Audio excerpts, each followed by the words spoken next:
Hello, Garland Nixon here, hanging out with Andrei Martyanov. We got a lot to cover. Let's talk.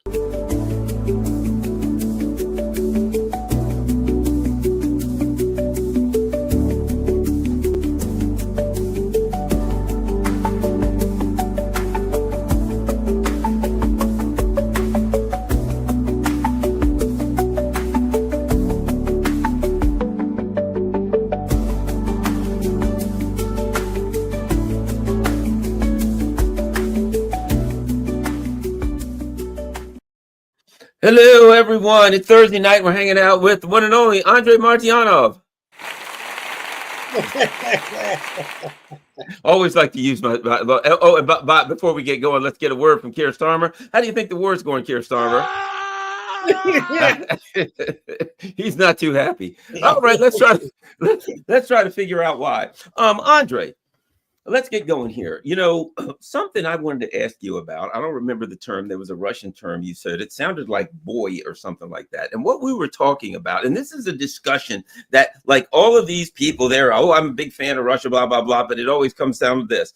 How come they're not moving fast enough? How come they're not punching hard enough? How come they're not going all out? How come they're not just taking 100,000 men and attacking head on into the enemy? And I'm like, that's not the way they fight, and B, it's a patient style of exhausting the enemy. If you could explain when people are talking about the Russian style, and you talked about exhausting the enemy, about that military cultural concept. Yeah, absolutely. I mean, this is their absolutely exhaustion. It's not exhaustion of Ukraine. There never was an issue with Ukraine per se. I mean, since the April 2022, it was clear that, but again, many people still do not understand. And it is a known fact. Vladimir Putin told Mr. Gerasimov on their meeting in 2022, I untether you from the calendar. That means you do it with the maximum preservation of the life of the Russian soldiers.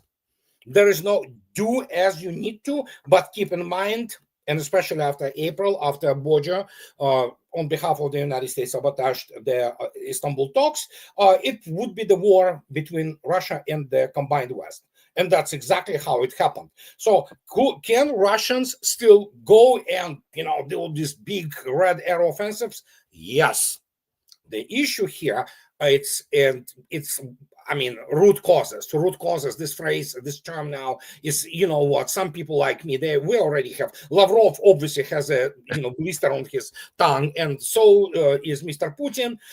And they're basically resolving or addressing root causes implies military political defeat of the West. This is how it is. The Russians do not say this openly, but even those losers in Brussels or in Washington, D.C., they do understand it. They also have a sense of what comes after that. And that is why they cannot give up. They spin things while Russians do it as the steamroller. And again, you know what? You go on the offensive like this, you're going to lose more people. The Russians do not want to do it. And why? And now when you have basically reached the kill ratio, roughly 1 to 30, what's the point? Why would you want to go in, get territories you don't want to have? So Mr. Lavrov stated, just a week ago, he came out, as always, straightforward. We will recognize sovereignty of Ukraine. Whatever is going to be left of it, but there will be Ukraine. Okay? And those people, they will not be the part of Russian welfare. There will be no Russian fare to support those people. No. The Russians do not want to restore Ukraine. This is the responsibility of the West. It's Goebbelsonian propaganda, war criminals all around the combined West, from Brussels to London to Washington, D.C., to Berlin to Paris. They have to pay for restoration of whatever will be restored in Ukraine, which will be, it's already being reduced. It's reduced literally now. It's already fait accompli to an agrarian nation, which will not be able to maintain army physically, which already barely can do it, even with everything West threw at it. And as a result, I mean, that's the political aims, and Russians are now in the arrangement phase. They try to play with, some game with Trump. We know that he's not stable now. He is absolutely just, it's schizophrenic, basically. He says one thing, then he contradicts himself like 2 minutes later, and the guy is not in his own mind.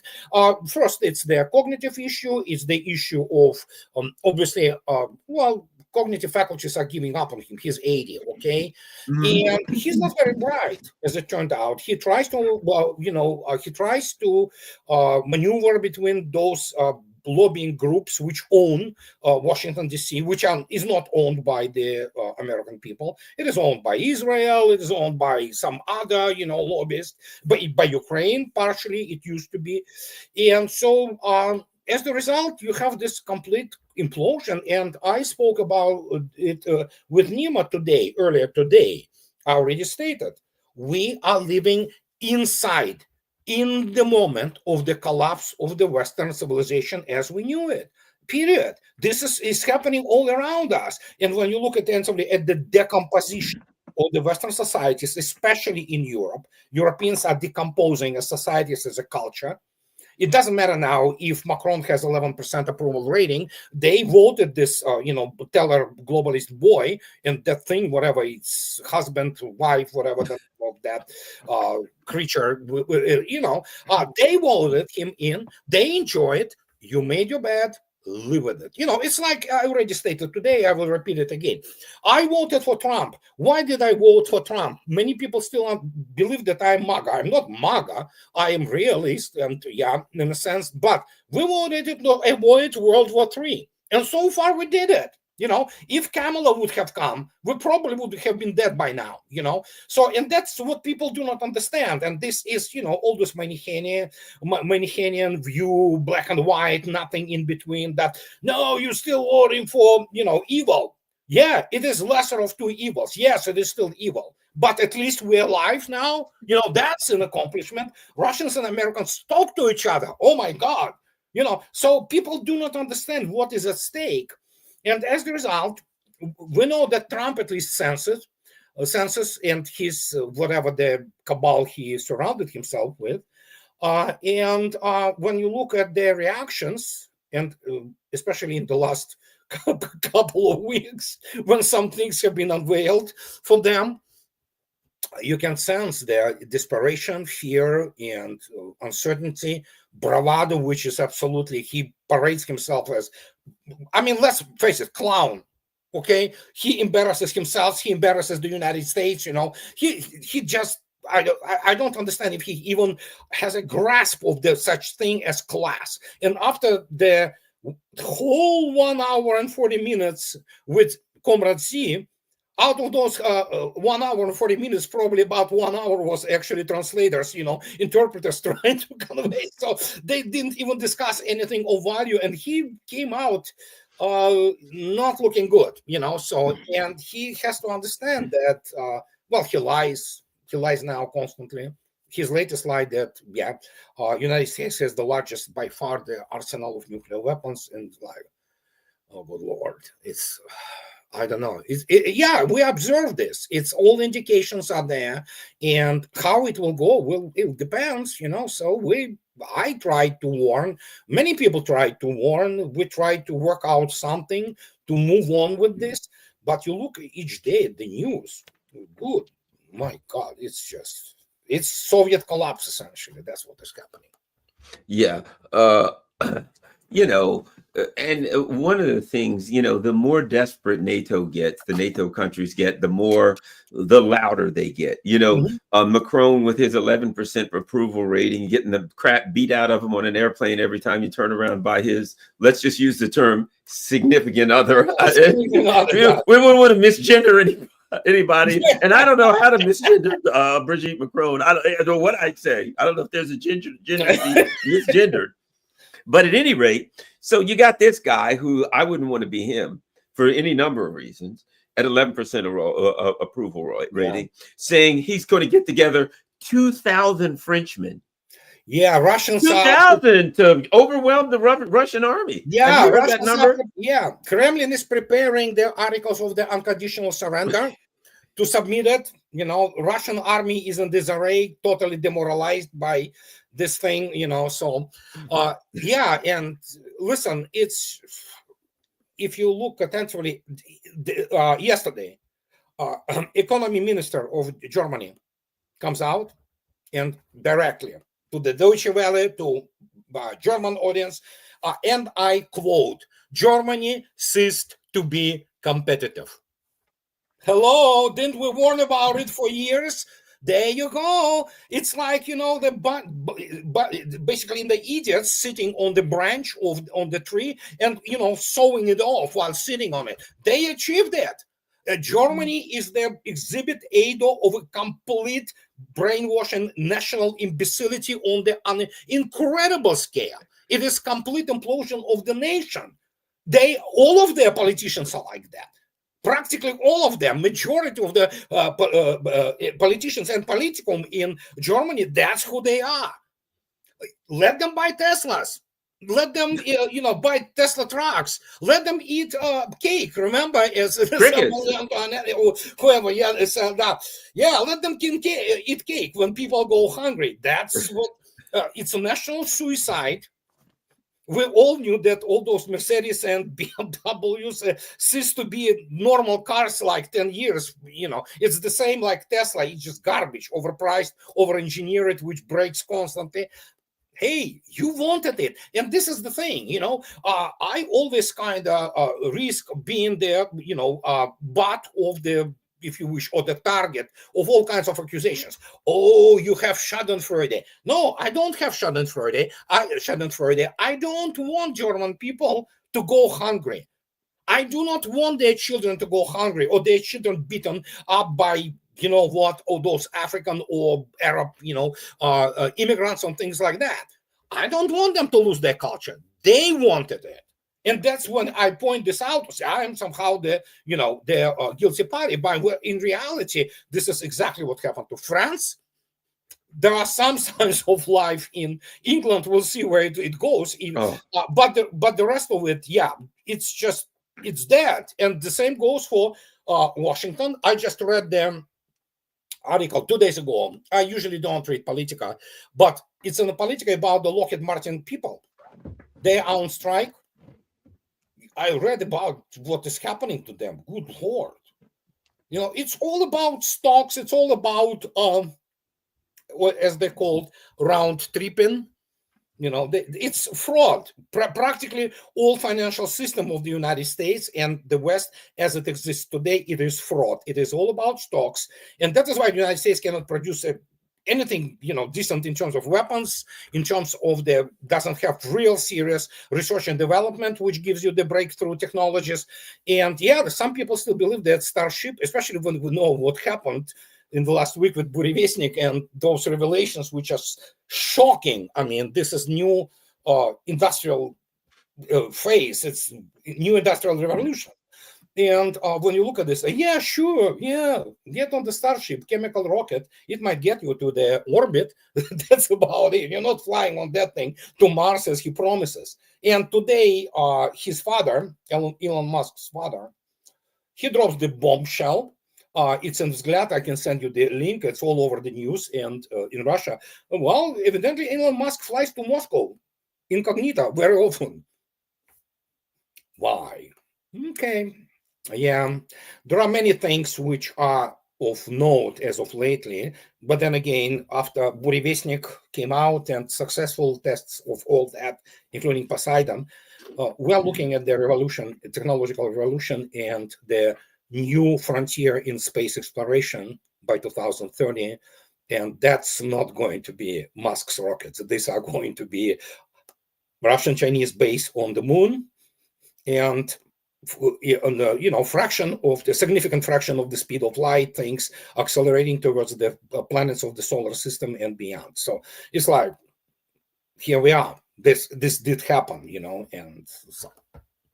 Yeah, in fact, this new, people are talking about this new missile, the Burevestnik, and that the longevity of its flight time. But I think more important or more noteworthy is the type of engine that it has, a nuclear powered engine, Yeah. which will greatly increase the ability to power a missile or a spacecraft or whatever kind of craft you want, the length of time and the speed.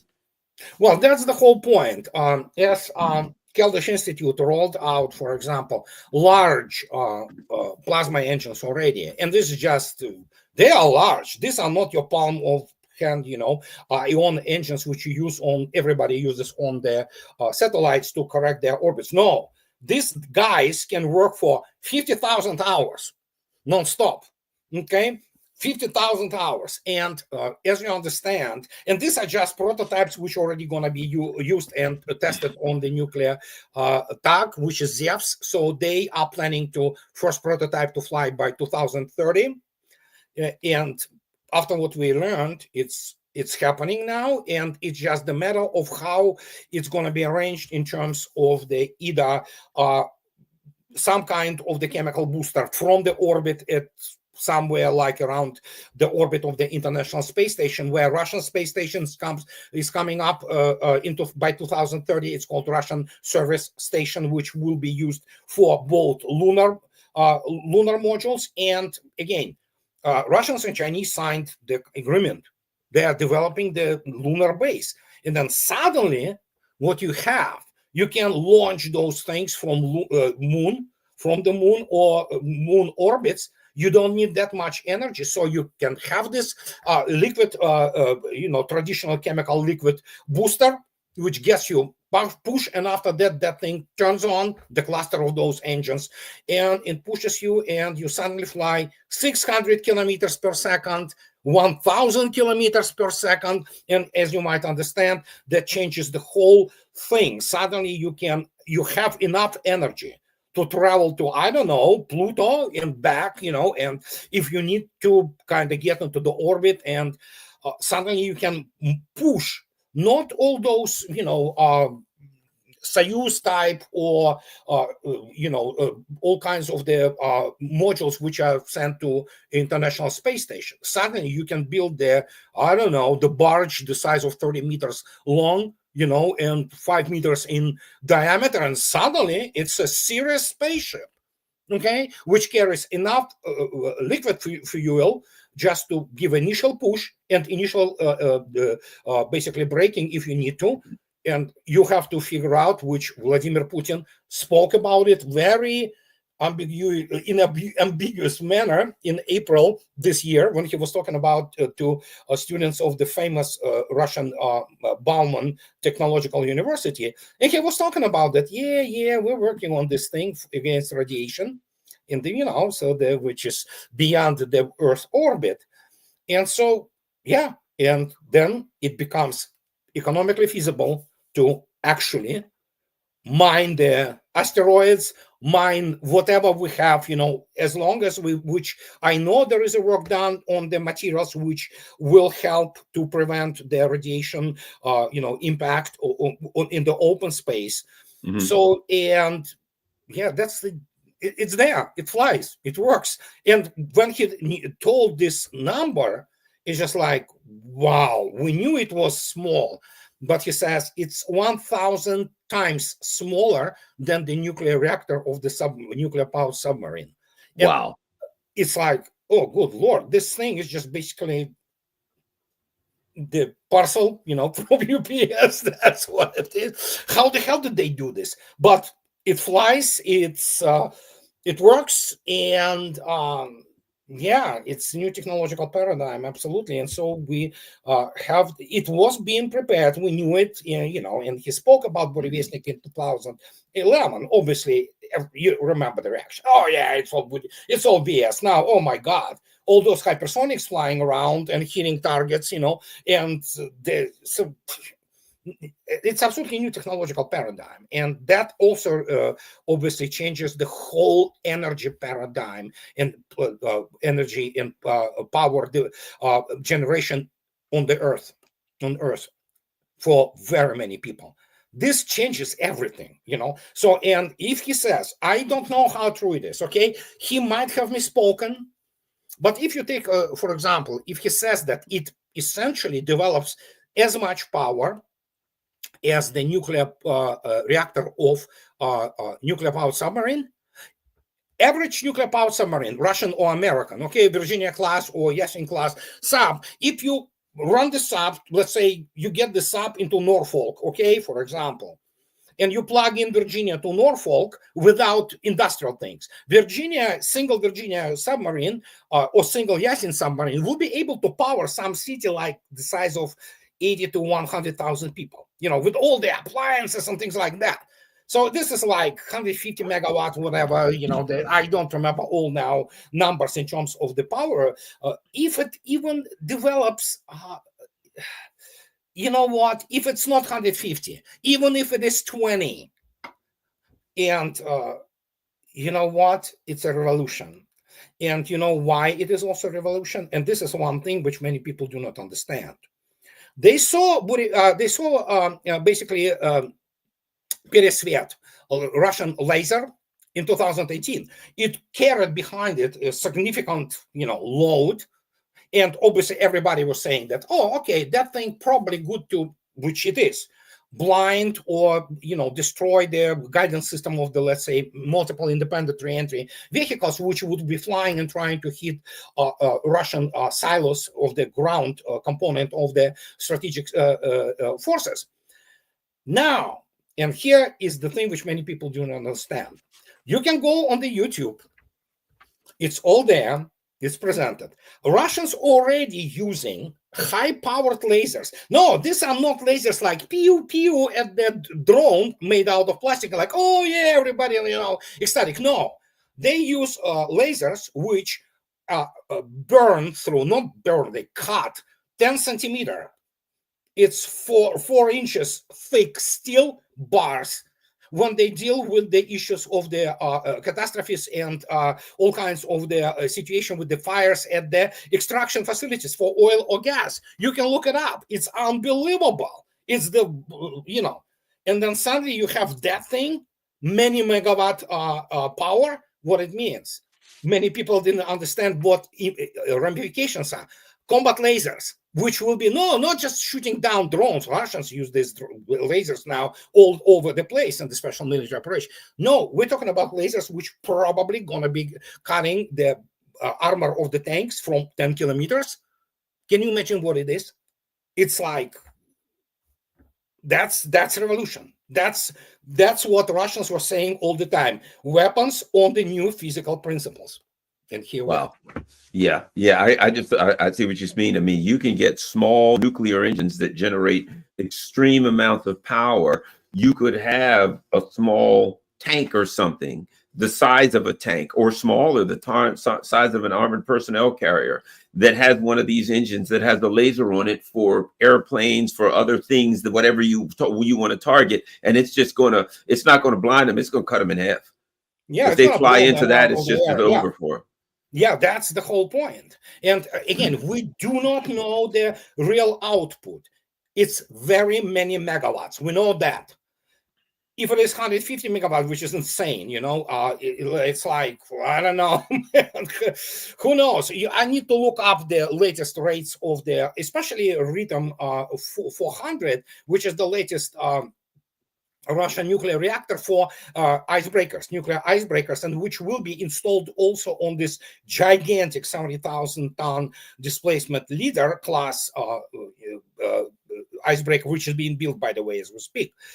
So they are enormously powerful, and then suddenly, once you have this pump, basically, which can pump whatever the laser will be, so suddenly everything changes. You are subjected now to, even if it is 5 kilometers, okay, that thing pumps it into the, good Lord. I mean, it's Russians did this thing in 1970s. It was called Project Faros after the actually Cape in Crimea. They used one of the refrigerator vessels there They stuck the laser on it and stuck bunch of the all kinds of the bizarre, energy, producing things there. But obviously, it's actually during good weather, it did, cut things, through. But again, it was very old, and it's 1970s, early 80s, and you can look it up. It's obviously it's like Stone Age compared to what we have today with all this situation and new types of the obviously power supply and lasers and types of these weapons now. So yeah, it's indeed the era of the basically the weapons of the new physical principles, which are, of course, many people thought, oh, hypersonics and interceptors of the all kinds of the hypersonic weapons, such as S-500 or S-550. So suddenly we have, oh, okay, that's going to be nuclear propulsion in the open space. It's going to be the laser weapons of the enormous power, which will be just incinerating you, And so, and this is the constant energy. You don't need to pump it. You don't need to wait until it's just, as Putin stated, it launches within like a minute, if not seconds. So the Burevestnik specifically pops up during the regular chemical booster, probably some kind of the solid fuel type thing. It accelerates and then goes on that thing and flies there as long as necessary, as Mr. Gerasimov stated. 14,000 kilometers. It can go much longer, so that I quote him, it's not a limit. That's what it is. And that changes everything. The balance of power shifted so dramatically. Hence this Trump's almost idiotic statements about resumption of the testing, whatever. We have the largest nuclear arsenal, and oh, good Lord, dude, just keep silent. At least that would imply that you're a smart person. But this reaction tells you everything you need to know, how scared and how desperate they are. But it's too late. Well, speaking of too late, I've heard, I heard about an encirclement, these various encirclements on the battlefield. Yeah. And the first thing I thought was, well, I guess they're encircled, but you never know. Sometimes, in military, they do play games and they say this is that. If they said there was no North Koreans on the battlefield, then it was North. So I'm like, well, I'm pretty sure there's an encirclement, but you never know. Let's see what happens. And then when Vladimir Putin came out and said, oh, by the way, if anybody wants to go in there, we'll allow the press to go in and look around and interview people and come out. And I said, well, then I know there's an encirclement, because they wouldn't tell people to come in. What do you know about that encirclement, or what appears to be multiple either encirclements or forming? Yeah. What's going on the battlefield? First, Vladimir Putin's, and for example, General Kartapolov, one of the guys who was in charge in the successful operation in Syria in 2015, 2018, is circle about that, who is the chair of the Russian Duma's security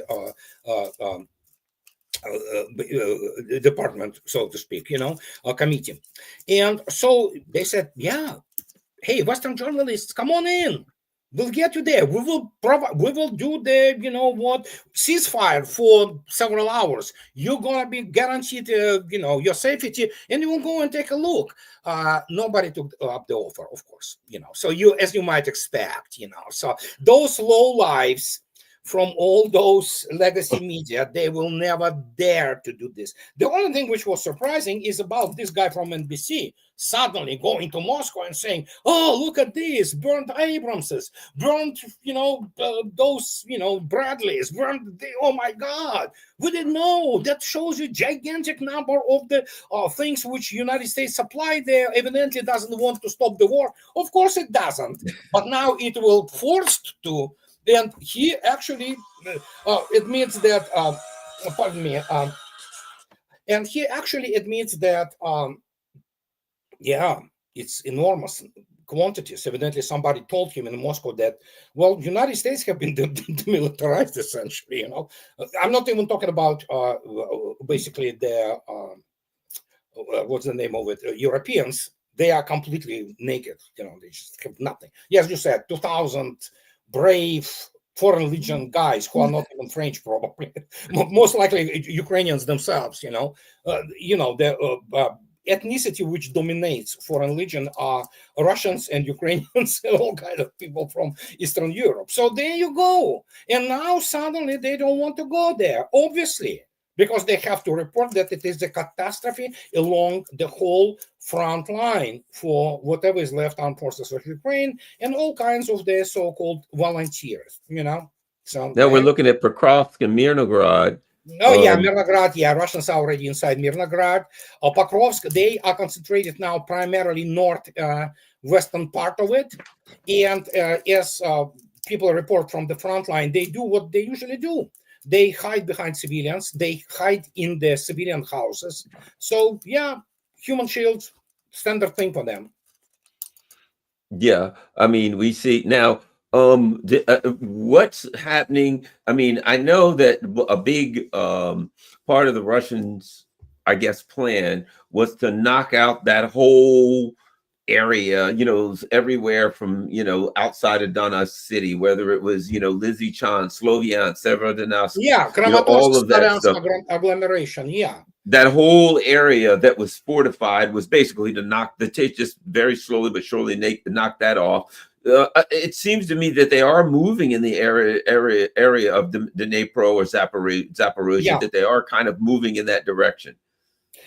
They are deep into Dnipropetrovsk Oblast, so that tells you something. Russians stay on some lines in Sumy Oblast. They do not progress there because they don't need to yet.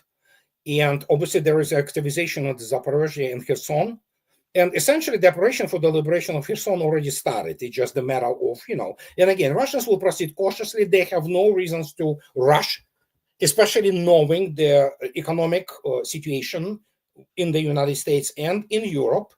And yeah, why rush when you can save your troops, kill as many as you want, all those, enemies, and then just it will fall itself like ripe apple, so that's what it is. And then eventually once they do that, the Kherson Mykolaiv, because that the issue, my understanding is it's crossing the river at some point. Yeah, they cross the river. Yeah, they are already, there were diversionary recon groups already moving into the Karantinny Island, which is kind of, the link between the two. It's in the middle of the Dnieper River, essentially, the mouth of the Dnieper River. And there were already penetrations of the DRGs, the diversionary recon groups.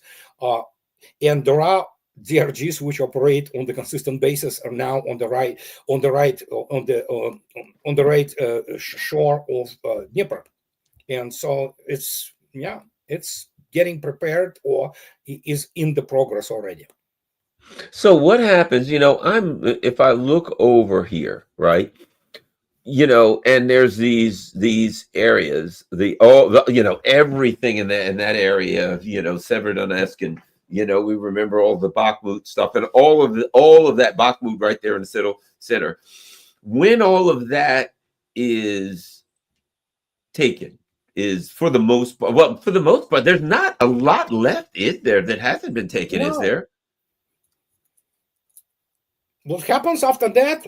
I don't know. It's just whatever the combined West, basically the United States, decides to do. And the only thing they can, Trump blew it again. He basically blows most of what is happening to him, and Russians were giving him off-ramp for the duration of this whole year, essentially, But now they say, yeah, you don't want to take it, okay, so there we go, And they conducted their strategic forces exercise, demonstrated what is going on, and said, just message, like this guy from Brussels, the defense minister of Belgium. Yes, said they're going to flatten Moscow. People are idiots. They are just barking chihuahuas and nothing more than that. And so, Trump blew it. Okay, let's face it. The only good thing which comes out of it is the fact that there are still some type of the communication between even Russian legislators, and with U.S. Congress people, that's good already. Okay, that's positive. Okay, there is some degree of the communications going on there, which is absolutely must be applauded. But Trump blew it because he is owned by Israeli lobby, and he is owned by his stellar boy Marco Rubio. Marco Rubio is an imbecile. He doesn't understand the first thing about warfare, or serious operations. And he wants to be in a Cuban, I don't know, people say he actually hails from the Cuban drug lord. Maybe, I don't know. I think it was his brother, I believe, that he lived with that was a big-time drug lord. Sure, yeah. Or his uncle, may have been his uncle. Yeah. It was a family member. Yeah, so what do you expect from this guy? So, and he is into all this BS about how poor drug lords being prosecuted by Castro, and how they are all Democrats from birth. The moment they are born, they are for liberty, for the pursuit of happiness, and everything. So, and he's trying to settle accounts with all those Latin American countries, which told, as Venezuela told the United States to go pound sand. So this boy, he's a coward, and he's errand boy for Miriam Adelson. Everybody knows she owns his ass. And so he wants a war. The problem with this imbecile is that he doesn't understand what real war is, and that Venezuela is not Iraq. Venezuela is so not Iraq, and we discussed it, okay? Why don't he create a detachment of the commanders from all those? He will find many takers of his ideas and lead them into the jungles of Venezuela and see what's going to happen. And that is why he doesn't understand what people say, Wagner planes. There are no Wagner planes. Those IL-76s, at some point of time, they were transporting not Wagners. They were transporting people, troops under Mr. Surovikin, who is now in charge of the African Command. And now they suddenly are in Venezuela. What did they bring there? Maybe they brought some advisors, but who knows? If you take a look attentively at, for example, Indian Su-30 MKI, they are capable of carrying 3 Brahmas, which are essentially Indian version of the Onyx missile. And who knows? They have those guys, in Venezuela, they have at least 21 Su-30 Mk2, which is damn modern airplane, all things considered. It's still pretty much at near the top. And what happens if they suddenly have the converters and they can carry a couple of Yahans just to the heck of it? Can you imagine what it means? And what are the chances then, if God forbid something starts there, what's going to happen to some of the naval assets? So United States needs now, in the desperate attempt to somehow catch those Su-30s, on the ground and bomb them if they can. So there's a serious game going on there because, and they already, United States moved some radar to one of the islands in Caribbean, which is additional coverage of about 300 kilometers to 400 kilometers range, because obviously they need more assets to see what can, is in the situation very simple. This is those Su-30 Mk2s, they can fly very low, then pop up out of nowhere, launch, turn around, and get the hell out of there. So they will not take they may, depending on what kind of missiles they carry, So we have this situation developing there. So, and Trump evidently doesn't understand, which tells you everything you need to know about him. He's a very cowardly man. He cannot put his foot down. And he will do what now Marco Rubio and neocons tell him. Except for, obviously, they want some kind of victory somewhere. They think Venezuela is the best candidate. Okay, let's see how that will go, and if they decide to do it. But generally speaking, he lost completely control of his administration.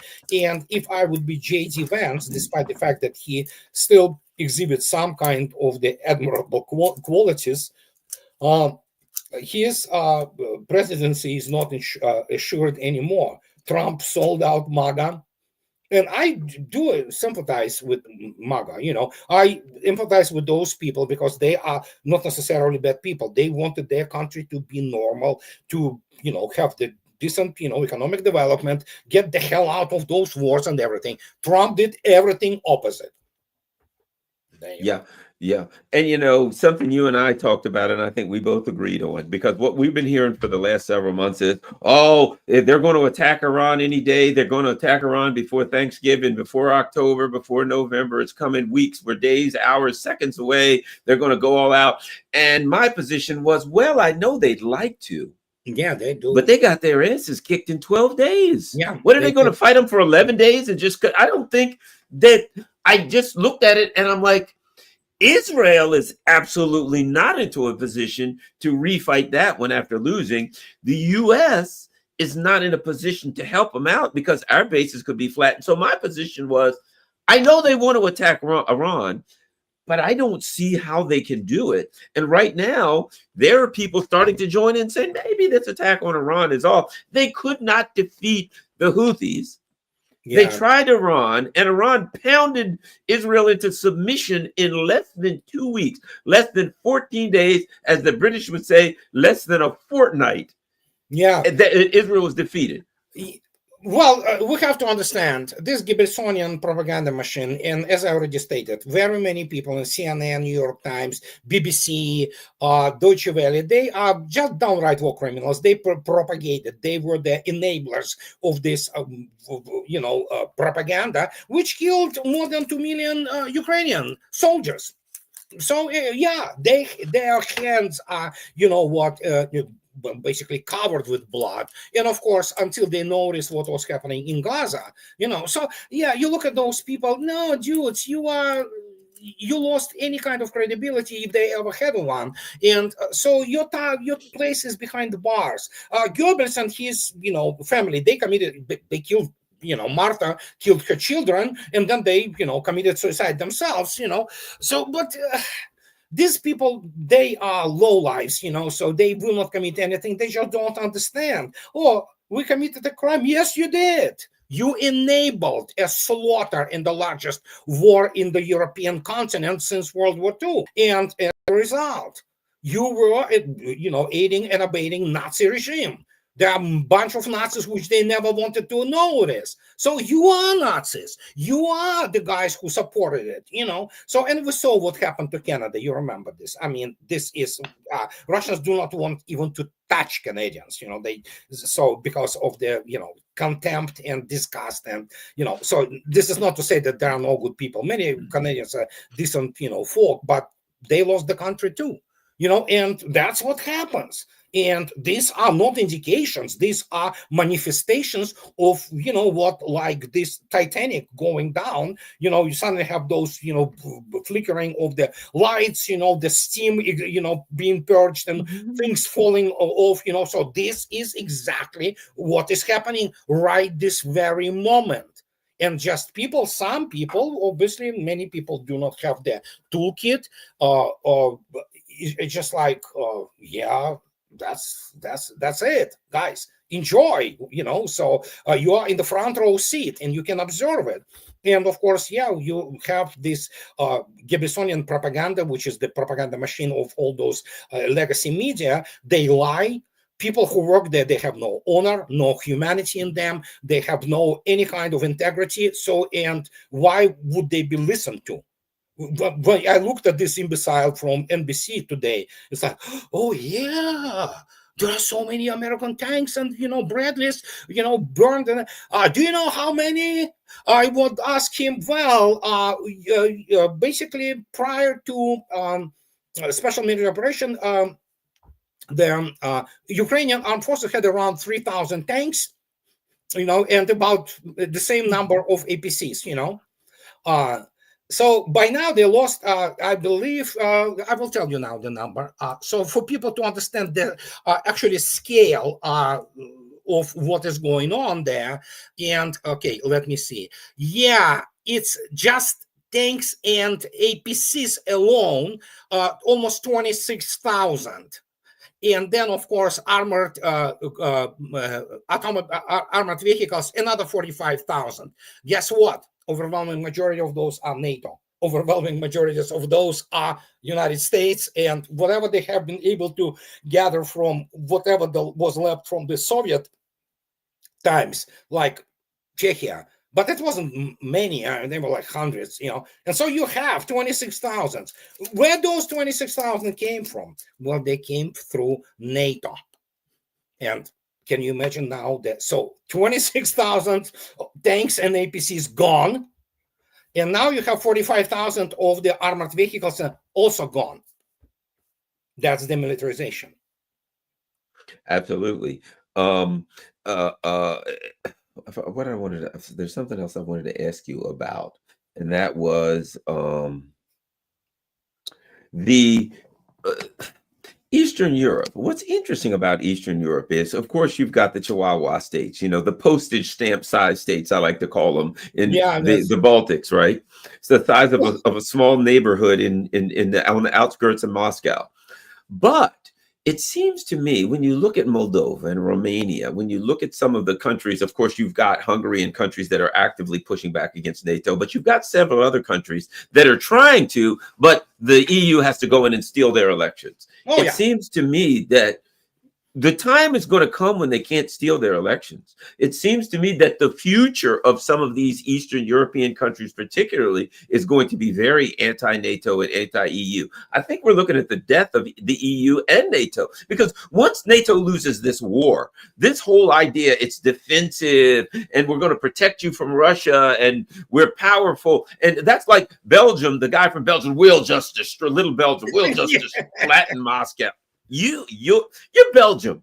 You ain't flattening anything.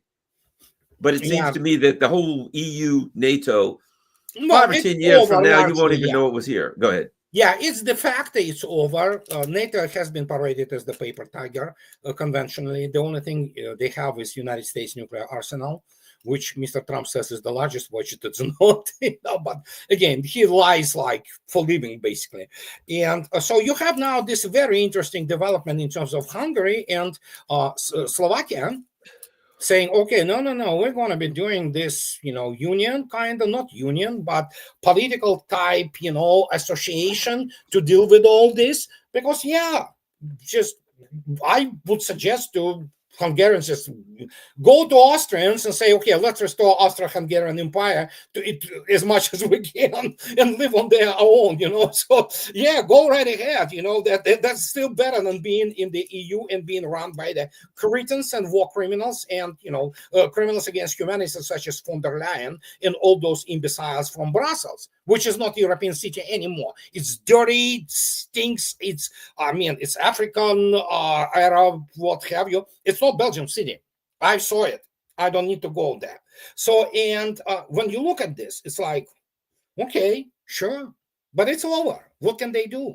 And again, Minister of Economy of Germany yesterday, directly to Deutsche Welle, to all major media in Germany, ceased to be competitive. It ceased to be competitive a long time ago. It's just now that when they see what is happening, and guess who pays immediately? People who are of the good working class professions, because they are deindustrializing. And we all know how, for example, Germans used to love to work, oh yeah, you work for, Volkswagen and whatever Porsche, they give you, if it is 1 hour break, it is 1 hour break. You have paid vacations for, not like us, when I was working in corporate business in United States, it's not your 15 or best 17 days. No, you get almost a month of, you have free this and free that. You have the obviously curry hot dog during the, they literally issued it. The Volkswagen had the hot dog with curry. It has the manufactured item number such and such. It was like literally in their technical specifications. So not anymore. And guess what? Those people, industrial plant people, as it happens with, for example, Lockheed Martin. Well, it's military industrial complex. They care about shares, period, the stock prices. Period. They don't care about anything else. They don't care that every Joe will go hungry tomorrow. We have literally the parasitic class which runs the countries into the ground in the West. And here we are. It ran finally them into the ground. And now they're complaining. Of course, yeah, I feel for them, so I definitely feel when you lose your livelihood, you lose your job, and suddenly you have been a proud, let's say, Porsche worker or Siemens worker, okay, or BASF worker who was making very decent living. You had vacations, you had everything, and suddenly you live like in concentration camp, and you have to work and probably sweep the streets if you're lucky. There you go. And let me explain to you why they are where they are. Okay, as Germany's economy falls to pieces, the German economy minister arrives in Ukraine, pledges energy support. There we go. Sure. Catherine Reich, what a perfect name. Yeah, Reich. Yeah. Arrived in Kiev with business delegation, pledging support to help Ukraine get through the winter. We'll do everything we can to ensure Ukraine gets through the winter, as the people of Germany can't make it through the winter. Yeah. Well, that's the people that, what, I look at France. Oh yeah, but the day of Bastille, French Revolution, all that, they're covered mostly, as I explained it, for example. You have those generals a year ago, they wrote the letter, the country is on the verge of the disintegration. Really? How about you do something about it? But no, they won't, So in fact, they have it's criminal organization. Their media are criminals essentially, and so yeah, they're gone. That's many people still don't understand. They are not recoverable in demographic, in cultural terms. They are brainwashed.